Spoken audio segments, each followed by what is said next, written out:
आदाब, मुंसिफ टीवी में आपका इस्तकबाल है। उत्तर प्रदेश और उत्तराखंड की खबरों के साथ मैं हूं मोनी सनवर। देखेंगे तमाम बड़ी खबरें। आगाज करेंगे हेडलाइंस के साथ।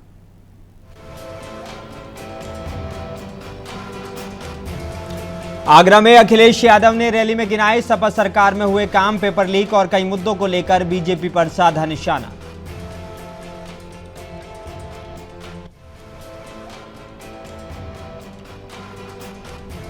ई रिक्शा से नामांकन करने पहुंचे समाजवादी पार्टी के प्रत्याशी अवधेश प्रसाद, बोले इंडिया गठबंधन बीजेपी का करेगा सफाया।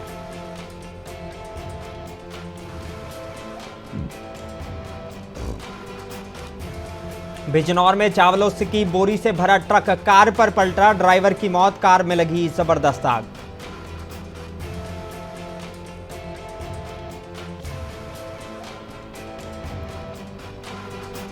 और उत्तर प्रदेश के बाराबंकी में मोबाइल टावरों से कीमती सामान चुराने वाले 5 लोग गिरफ्तार, 25 लाख कीमत के चोरी का सामान बरामद।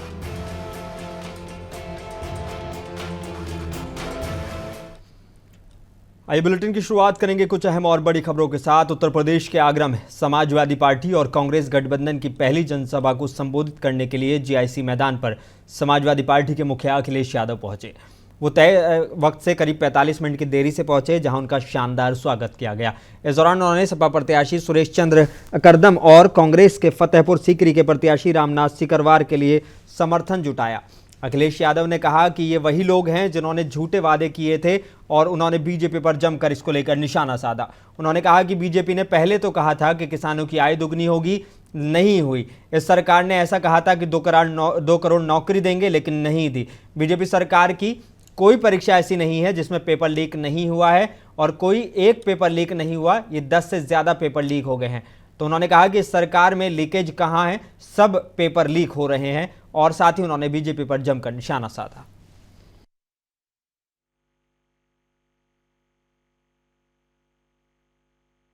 जो इनका 400 पार का नारा था पहले और दूसरे चरण के बाद, अब ये 400 पार नहीं बोल पा रहे। जनता इन्हें हराने के रास्ते पे ले गई है। ये 400 हारने जा रहे हैं। मैडम थोड़ा सरकाओ। और इनकी हर बार झूठे वादे निकले। न किसान की आय दोगुनी हुई, न नौजवान को नौकरी, महंगाई बढ़ा दी, और अब तो डबल इंजन की सरकार बोलने वाले एक इंजन गायब है और जनता उन्हें भी गायब कर देगी। जनता संविधान की रक्षा करना चाहती है और समाजवादी लोग, इंडिया गठबंधन के लोग संविधान की रक्षा करेंगे। बाबा साहब भीमराव अम्बेडकर जी का दिया हुआ संविधान, हमारा सम्मान, हमारा अधिकार दिलाने वाला संविधान, हमारा मान सम्मान। और उत्तर प्रदेश के अंबेडकर लोकसभा सीट से समाजवादी पार्टी द्वारा घोषित प्रत्याशी के खिलाफ दिल्ली में मुकदमा दर्ज हुआ है। समाजवादी पार्टी प्रत्याशी लालजी वर्मा के खिलाफ दिल्ली पुलिस ने मुकदमा दर्ज किया। बीते 28 अप्रैल को दिल्ली पुलिस ने मुकदमा दर्ज किया और सोमवार 29 अप्रैल को आधी रात में नोटिस लेकर पुलिस उनके घर पहुंच गई। लालजी वर्मा ने आज अपना नामांकन दाखिल किया। नामांकन सभा में बड़ी भीड़ जुटाकर लालजी वर्मा ने एक सियासी संदेश भी दिया। नामांकन के बाद मीडिया से बात करते हुए लालजी वर्मा ने कहा कि सरकार विपक्ष के नेताओं को फंसाना चाहती है। बीजेपी की मंशा थी कि मेरा नामांकन दाखिल ना होने पाए। दिल्ली पुलिस रात में 11 बजे मेरे घर पहुंची। मेरा नामांकन रोकने के लिए साजिश रची गई है। इसका जवाब जनता देगी। ये चुनाव में नहीं, मैं नहीं लड़ रहा हूं, बल्कि जनता उनके खिलाफ चुनाव लड़ रही है।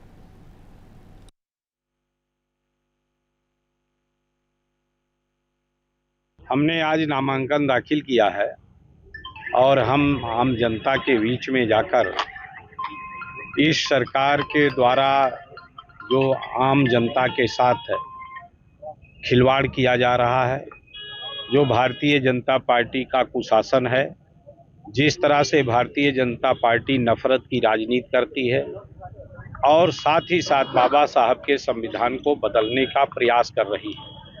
बिना बदले हुए बाबा साहब के संविधान के विपरीत आचरण करने का काम करती है, उसके प्रति लोगों को जागरूक किया जाएगा।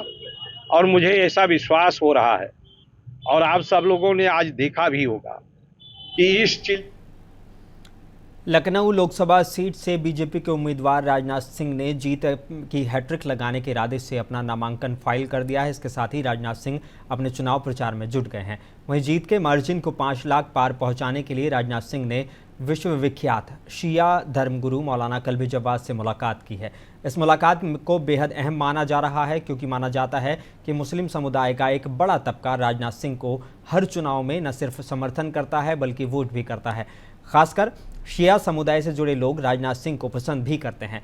इसी कड़ी में राजनाथ सिंह ने अपना नामांकन करने के बाद शिया धर्मगुरु मौलाना कल्बी जवाद से मुलाकात कर प्रचंड जीत की दुआओं के साथ दरगाह का धागा बांधा।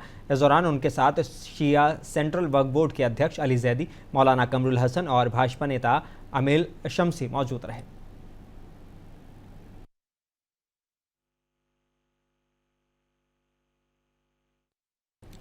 उत्तर प्रदेश के बदायूं में एक्स ट्वीट पर सपा प्रत्याशी आदित्य यादव की कुछ तस्वीरें वायरल हो रही हैं। एक्स ट्वीट पर महेंद्र विक्रम नामी एक मोदी का परिवार नाम से एक पोस्ट किया गया है, जिसमें लिखा है कि पहचाना बदायूं वाले जल्द पहचान लेंगे, लड़के हैं लड़कों से गलती हो जाती है। आगे लिखा है कि फोटो असली है और 2012 की है। एक्स यूजर ने 3 अलग अलग तस्वीरें साझा की हैं। इन तस्वीरों में कुछ युवतियों के साथ आदित्य यादव जैसी शक्ल की छवि नजर आ रही है, जिससे बवाल मच गया है और तस्वीरों को लेकर बदायूं के अवाम में तरह तरह की चर्चाओं का बाजार गर्म हो गया है। चर्चा है कि इन तस्वीरों में दिख रहा शख्स बदायूं सपा प्रत्याशी आदित्य यादव है। जो तस्वीरों को लेकर मीडिया के पूछने पर सफाई देते हुए उन्होंने कहा कि कॉलेज के दिनों की व्यक्तिगत पुरानी तस्वीरें हैं, उनको अगर वो ट्वीट करते हैं तो राजनीति को बिल्कुल नीचे की सतह पर ले जाना दर्शाता है।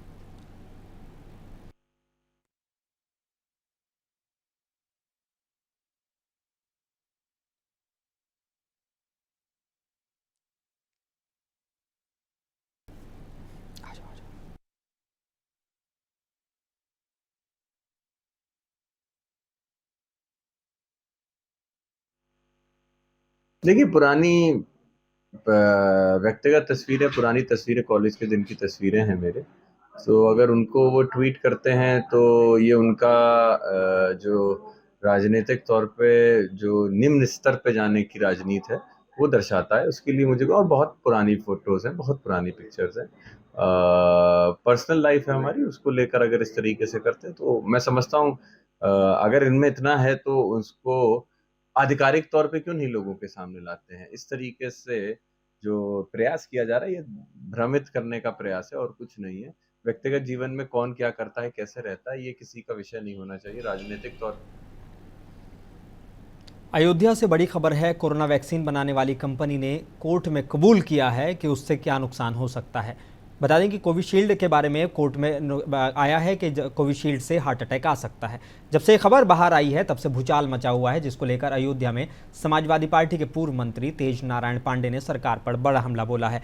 उन्होंने सुप्रीम कोर्ट के जज से जांच कराने की मांग कर डाली है। उन्होंने कहा कि जो लोग कोविशील्ड वैक्सीन या दूसरी वैक्सीन की वजह से मर रहे हैं और जिनको हार्ट अटैक आ रहा है, जिनके बच्चे अनाथ हो रहे हैं, उन सब का जिम्मेदार कौन है? सरकार को इसका जवाब देना पड़ेगा। कोविशील्ड कंपनी ने अपना बयान जारी किया है। जिन्होंने दवाई और इंजेक्शन बनाया था कि आज इससे ब्रेन स्ट्रोक हो रहा है, हार्ट अटैक से लोग मर रहे हैं। योगी सरकार और मोदी सरकार जबरदस्ती पकड़ के सबको इंजेक्शन लगवाती थी। आज जिन परिवारों के लोग ब्रेन स्ट्रोक और हार्ट अटैक से मर रहे हैं, इसका जवाब कौन देगा? देश के प्रधानमंत्री नरेंद्र मोदी जी को इस बात का जवाब देना चाहिए। और जितने लोगों की मौत हो रही है इससे, उसका जिम्मेदार कौन है? इसका जवाब भी भारत की सरकार को और देश के प्रधानमंत्री नरेंद्र मोदी जी को देना चाहिए। कितने परिवारों का सुहाग उजड़ जा रहा है, कितनी माएँ अपना बेटा खो दे रही हैं, फर्जी इंजेक्शन लगवा करके पूरे देश को जो तबाह किया है, इसका जिम्मेदार भारतीय जनता पार्टी की सरकार है। और इसकी जांच होनी चाहिए सुप्रीम कोर्ट के द्वारा। इसकी जांच सुप्रीम कोर्ट के वर्तमान जज के द्वारा इस पूरे घोटाले की जांच होनी चाहिए। जिस कंपनी ने इंजेक्शन बनाया लगाया, उससे कितने 100 करोड़ रुपया चंदा लिया है भारतीय जनता पार्टी की सरकार ने। आज इन सारी चीज़ों की, सारे तथ्यों की जांच होनी चाहिए कि जो लोगों की जाने जा रही है। अयोध्या के फैजाबाद लोकसभा सीट पर इंडिया गठबंधन के सपा प्रत्याशी अवधेश प्रसाद ने कलेक्ट्रेट पहुंचकर 2 सेटों में अपना नामांकन दाखिल किया। इस दौरान वो ई रिक्शा से कलेक्ट्रेट पहुंचे। नामांकन के दौरान सपा कांग्रेस की तरफ से कोई जुलूस नहीं निकाला गया। नामांकन के दौरान कचहरी परिसर में पूर्व राज्य मंत्री पवन पांडे, पूर्व विधायक रशदी मियां, जिलाध्यक्ष पारसनाथ यादव समेत नेता मौजूद रहे।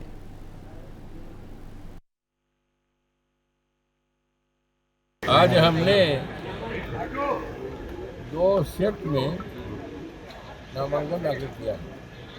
एक सेट के प्रस्तावक हमारे आदरणीय निर्मल खत्री जी हैं, जो कांग्रेस के देश का अध्यक्ष भी रहे हैं और सांसद भी रहे हैं।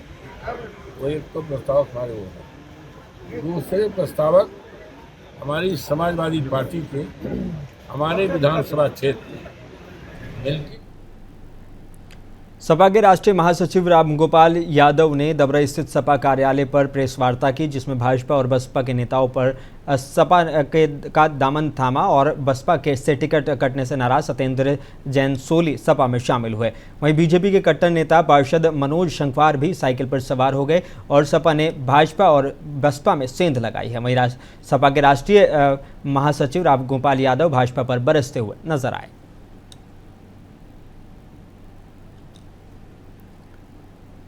और हमेशा अपने अंदाज में मौजूदा सरकार पर तंज कसने वाले मशहूर stand up comedian laughter champion Rajeev Nigam ने बीजेपी पर जमकर हमला बोला है। मौजूदा सरकार को बदजुबान बेलगाम बोलते हुए इस बार विपक्ष की सरकार बनने की बात कही। हमारे नुमाइंदे सलमान शफीक से खास बातचीत की, आइए सुनते हैं क्या कुछ कहा। चुनावी दौर इस वक्त चल रहा है और हमारे साथ बात करने के लिए मशहूर स्टैंड अप कॉमेडियन राजीव निगम, जो कि हमेशा अपने कटाक्ष के जरिए सरकार पर निशाना साधते हैं, उन पर सवाल उठाते हैं।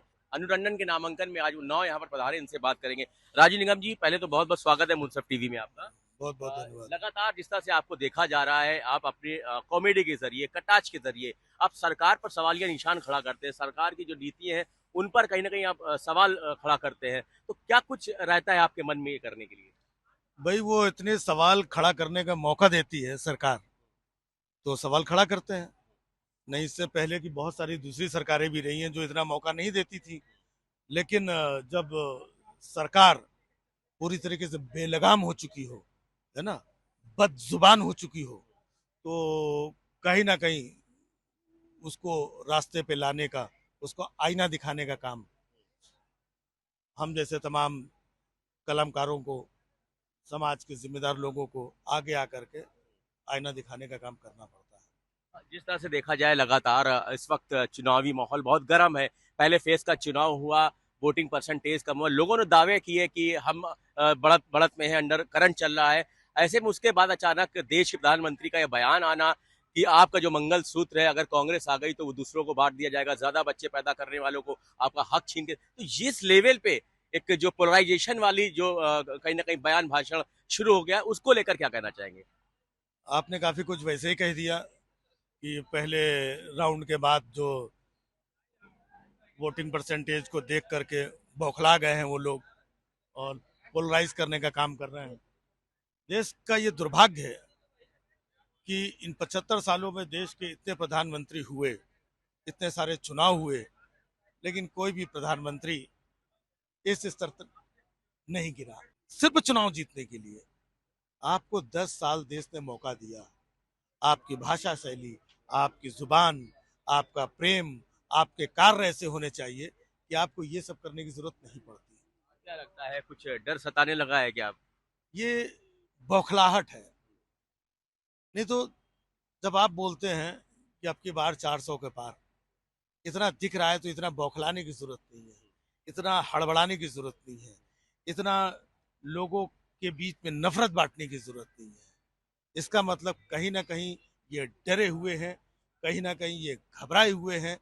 इन्होंने जितने भी हथकंडे अपनाए अभी तक, वो सारे हथकंडे इनके फ्लॉप होते नजर आ रहे हैं और अंत में इनको लगता है कि इस तरीके से पोलराइज करके, हिंदू मुस्लिम करके, नफरती भाषण दे करके, देश की महिलाओं को डरा करके, उनके मंगलसूत्र को निशाना बनाते हुए शायद इससे कहीं पर कुछ भला हो जाए। मुझे लगता है इलेक्शन कमीशन ऑफ इंडिया उस तक ये बात नहीं पहुंचनी चाहिए। कहीं ना कहीं आचार संहिता, आदर्श आचार संहिता का उल्लंघन भी हो सकता है, क्योंकि डायरेक्ट तौर पे आप इस तरह से बात कर रहे हैं, तो क्या लगता है कि कितना अहम रोल है इलेक्शन कमीशन ऑफ इंडिया में? देखिए, ये ऐसी आशंका है कि ये संविधान को खत्म करना चाहते हैं और इनके कई छोटे मोटे नेता ये बोल भी चुके हैं कि हमको 400 सीटें दो ताकि हम संविधान खत्म कर दें। तो इनके अंदर संविधान का पालन करने की इनकी हैसियत नहीं है, इनके जज्बात नहीं है। इसलिए चुनाव आयोग को इन्होंने किस तरीके से दबोच रखा है, इसी से मालूम पड़ता है। क्योंकि इस तरीके से धर्म के नाम पे, मजहब के नाम पे, भगवान के नाम पे और जो चुनाव में प्रतिबंधित बातें हैं उनको करके खुलेआम, और चुनाव आयोग सोया पड़ा। आपने लगातार अपने कटाच के जरिए ईडी पर हमला बोला है, आप हमेशा ईडी पर लगातार निशाना साध रहे हैं। नहीं, क्या है कि जब पूरा देश जनता जो कॉमन मैन है उसको समझ में आने लगता है कि अरे यार ये ईडी इनके यहाँ भेज दिया, उनके यहाँ भेज दिया, तो ईडी को खिलौना बना दिया इन्होंने। किसी के यहाँ भेज दो, इसके यहाँ भेज दो, उसके यहाँ भेज दो। लोग आपस में एक दूसरे के साथ मजाक करने लगे, गुरु ठीक से रहना नहीं तुम्हारे यहाँ ईडी भिजवा देंगे, इस तरीके के मजाक करने लगे। बताइए, गुजरात में जिस तरह से देखा जाए कि एक सीट पर एक नामांकन होने के बाद इलेक्शन भी नहीं हुआ और निर्विरोध प्रत्याशी बीजेपी का जीत गया, किस तरह से?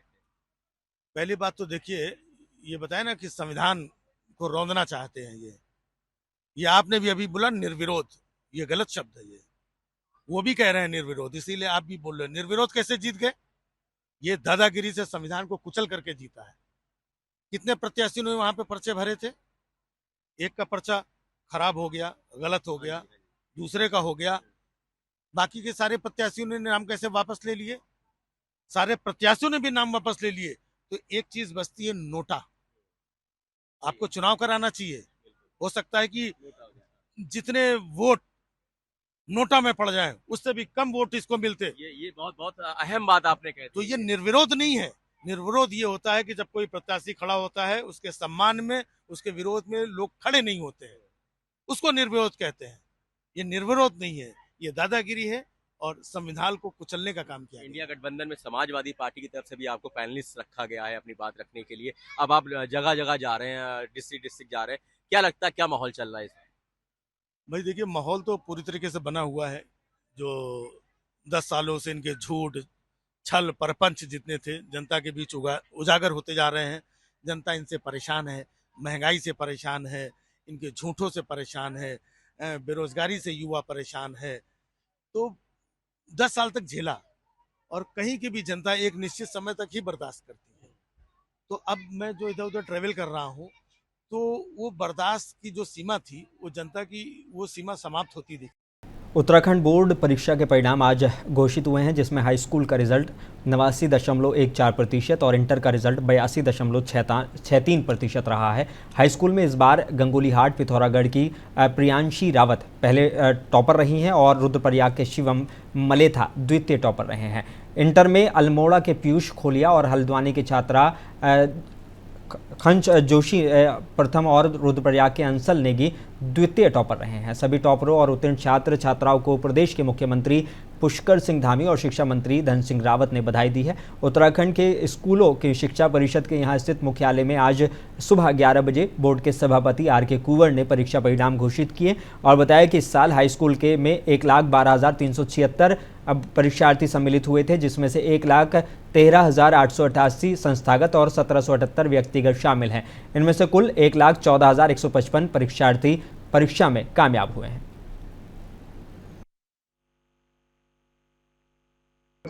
आज दिनांक 30 अप्रैल 2024 को उत्तराखंड विद्यालय शिक्षा परिषद रामनगर नैनीताल द्वारा आयोजित हाई स्कूल एवं इंटरमीडिएट परीक्षा 2024 एवं परीक्षाफल सुधार परीक्षा द्वितीय वर्ष 2023 का परीक्षाफल घोषित किया गया।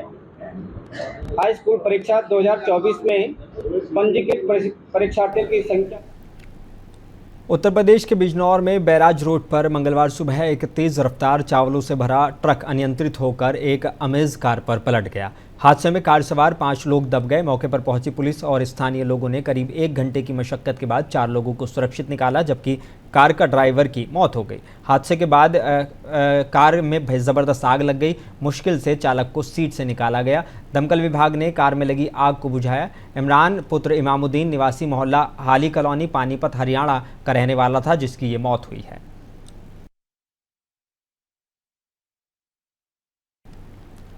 उत्तर प्रदेश के बिजनौर जिले के नजीबाबाद में पति ने पत्नी की धारदार हथियार से काटकर हत्या कर मौके से फरार हो गया। घटना की सूचना पाकर मौके पर पहुंची पुलिस ने घटनास्थल का जायजा लिया। पुलिस ने शव को कब्जे में लेकर पोस्टमार्टम के लिए भेज दिया है। मृतक की मां का आरोप है कि उसकी लड़की का पति उसकी लड़की को काफ़ी परेशान रखता था और मारता और पीटता था, गाड़ी और पैसे की मांग करता रहता था। वहीं सीओ नजीबाबाद ने जानकारी देते हुए बताया कि हत्या का आरोपी दहेज के लिए बीवी को परेशान करता था। किसी बात को लेकर पति पत्नी में विवाद हुआ और हत्या की वारदात को अंजाम दिया गया। हत्या के आरोपी पर दहेज और हत्या का मुकदमा दर्ज कर उसकी गिरफ्तारी के प्रयास किए जा रहे हैं। वहीं हत्या के आरोपी और उसके परिजन घर से फरार बताए जा रहे हैं। सुबह करीब 3 बजे एक व्यक्ति नौशाद उर्फ सोनू पुत्र बुल्ला निवासी पठानपुरा कस्बा थाना नजीबाबाद द्वारा अपनी पत्नी साइमा उम्र करीब 24 वर्ष को कम दहेज लाने का प्रताड़ित करना तथा दहेज की मांग पूरी न होने पर अभियुक्त नौशाद उपरोक्त द्वारा अपनी पत्नी साइमा को चाकू। उत्तर प्रदेश के मैनपुरी जिले के औछा इलाके में रजबहा में युवक और युवती के शव उतराते हुए मिले हैं। दोनों का एक एक हाथ आपस में बंधा था। काफ़ी कोशिश के बाद भी शव की पहचान नहीं हो सकी है। घटना को लेकर अलग अलग तरह के कयास लगाए जा रहे हैं। पुलिस ने दोनों शवों को पहचान के लिए जिला अस्पताल की मोर्चरी में रखवा दिया है। उत्तर प्रदेश के फिरोजाबाद की नगर पंचायत मक्खनपुर में समाजवादी पार्टी और इंडिया गठबंधन से प्रत्याशी अक्षय यादव के लिए समाजवादी पार्टी के नगर अध्यक्ष खुर्शीद असलम उर्फ मुन्ना भाई के नेतृत्व में अक्षय यादव के लिए वोट मांगे गए, जिसमें मक्खनपुर के विभिन्न क्षेत्रों में जिजौली, नई बस्ती, नवादा, नंगला, तुरकिया, जरारी और सदर बाजार, बघेल जरारी और नंगला रमी आदि बस्तियों में वोट मांगे गए, जिसमें काफ़ी लोग मौजूद रहे। Doctor SK Arun, Piyush Yadav, doctor Rajkumar Yadav समेत काफ़ी लोग इसमें मौजूद रहे।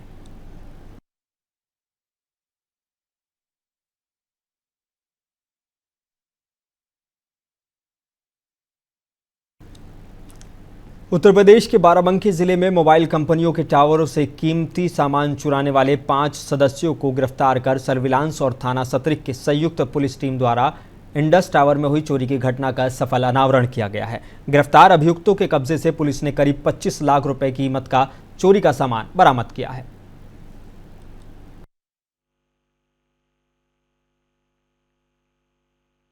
यह ज्ञात हुआ कि इसमें कुछ ऐसे लोग हैं जो कि किसी न किसी रूप में ये जो टावर होते हैं फ़ोन के, सेल फोन के, उससे एसोसिएटेड है। कोई चौकीदार है, कोई उसका इलेक्ट्रीशियन है, कोई सीढ़ी से जो टावर के ऊपर नीचे आते जाते हैं, क्योंकि यह एक तकनीकी काम था, इसको सामान्य चोर नहीं कर सकते। तो उत्तर प्रदेश के बाराबंकी जिले में दोपहर में एक शव को उतराता देख स्थानीय लोगों में सनसनी फैल गई। इस दौरान बड़ी संख्या में आसपास के लोग तालाब के किनारे इकट्ठा हो गए। वहीं सूचना पाकर मौके पर पहुंची सफदरगंज पुलिस ने शव को अपने कब्जे में लेकर पोस्टमार्टम के लिए मुख्यालय भेज दिया है। हत्या है या फिर आत्महत्या, पुलिस हर पहलुओं पर जाँच पड़ताल कर रही है। एक हमारे गाँव के हैं विक्रम, इमली गढ़ा निवासी, मजरे रसौली, तो 8 दिनों से लापता थे। घर से उनके परिजन ढूंढ रहे थे, रिश्तेदारों में, गांव में, मगर वो मिल नहीं रहे थे। आज सुबह दोपहर में वही 11-12 बजे के आसपास दिनांक 30/4/2024 को छोटे बच्चे शौचालय के लिए गांव के किनारे एक तालाब है डिगिया। लोकसभा चुनाव में पहली बार सांसद और सपा प्रत्याशी अफजाल अंसारी की बेटी नुसरत भी चुनाव प्रचार में उतर गई हैं। नुसरत ने आदर्श बाजार के शिव मंदिर में पूजा अर्चना की और शिव चर्चा में भाग लिया। गैंगस्टर मामले में सांसद के खिलाफ हाईकोर्ट में सुनवाई को 2 मई को तारीख लगने के से 5 दिन पहले बेटी के चुनाव मैदान में उतरने से जिले में सियासी पारा चढ़ गया है। नुसरत के आने के बाद तरह तरह के कयास लगाए जा रहे हैं।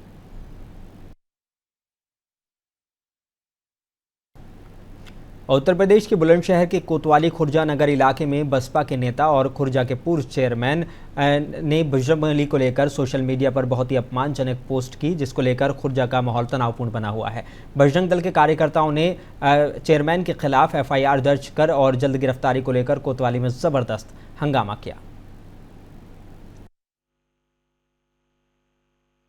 रात करीब कल 10 बजे मैं फेसबुक चला रहा था अपने घर बैठकर, तो एक जिहादी व्यक्ति रफ़ीक फड्डा जिसने एक विवादित पोस्ट डाली हमारे आराध्य हनुमान जी के लिए कि वो नमाज पढ़कर इस्लाम कबूल कर लिया। तो इन बातों से हिंदू भावनाओं को बहुत ज़्यादा ठेस पहुंचा है। हम शासन प्रशासन से आग्रह करते हैं मुकदमा लिखने के लिए। अगर मुकदमा नहीं लिखा जाता है 24 घंटे के अंदर तो थाने के बाहर। बांदा जिले के बबेरू कोतवाली इलाके के निभोर गांव का ये मामला है, जहां दीपेंद्र कुमार उर्फ पप्पू सिंह पुत्र सुरेंद्र भान सिंह उम्र लगभग 50 साल निवासी निभोर थाना बबेरू में बाइक सवार होकर बबेरू आ रहा था। तभी बबेरू कस्बे के उगासी रोड बेसड़ा खैर के पास अज्ञात वाहन ने टक्कर मार दी, जिसमें बाइक सवार गिरकर गंभीर रूप से घायल हो गया और सूचना मिलने पर मौके पर पहुंचे परिजनों ने घायल को बबेरू सामुदायिक स्वास्थ्य केंद्र में भर्ती कराया, जहां डॉक्टरों ने देखते ही मृत घोषित कर दिया। वहीं सूचना मिलने पर मौके पर पहुंची पुलिस ने शव को कब्जे में लेकर पोस्टमार्टम के लिए जिला बांदा भेज दिया है। वहीं मौत की खबर सुनकर परिवार में कोहराम मच गया। उत्तर प्रदेश के जालौन जिले में जालिम पति की जालिमाना हरकत से तंग आकर एक महिला कोतवाली पहुंची। महिला का कहना है कि सिर्फ शादी के 1 साल बाद ही पति की प्रताड़ना से परेशान होकर आखिरकार उसके सब्र का बांध टूट गया। आरोप तो ये भी है कि सास ससुर भी दहेज के लालच में लड़के को मारने और पीटने से नहीं रोकते, और तो और कहते हैं कि घर से 7 लाख रुपए लेकर आओ, नहीं तो अपने पिता से जमीन लिखवाने के लिए कहा जाता है। महिला का इल्जाम है कि उसके पिता ने शादी में 18 लाख रुपए खर्च किए थे। फिलहाल पुलिस क्या कार्रवाई करती है ये देखने वाली बात होगी। आपका प्रगति पटेल। कहाँ से रहने वाली है? शेर समाय का है, अंडा ससुराल। जो इस टाइम आप यहाँ पे कोतवाली पे खड़ी हैं, क्या मामला है? सास ससुर ने मारपीट करी है और पति ने भी करी है, इसलिए। क्यों मारते हैं? दहेज के लिए प्रताड़ित करते हैं, कहते हैं अपने दहेज दिलवाओ, अपने बाप की जो ज़मीन है वो दिलवाओ मुझे। शादी का कितना टाइम हो गया? 8 महीने हुए। 8 महीने हुए? 8 महीने में ही इतना मारपीट और प्रताड़ित करना, क्या चाहते हैं वो लोग? बुलेटिन में बस इतना ही। मुझे दीजिए इजाज़त, बने रहिए मुंसिफ टीवी के साथ।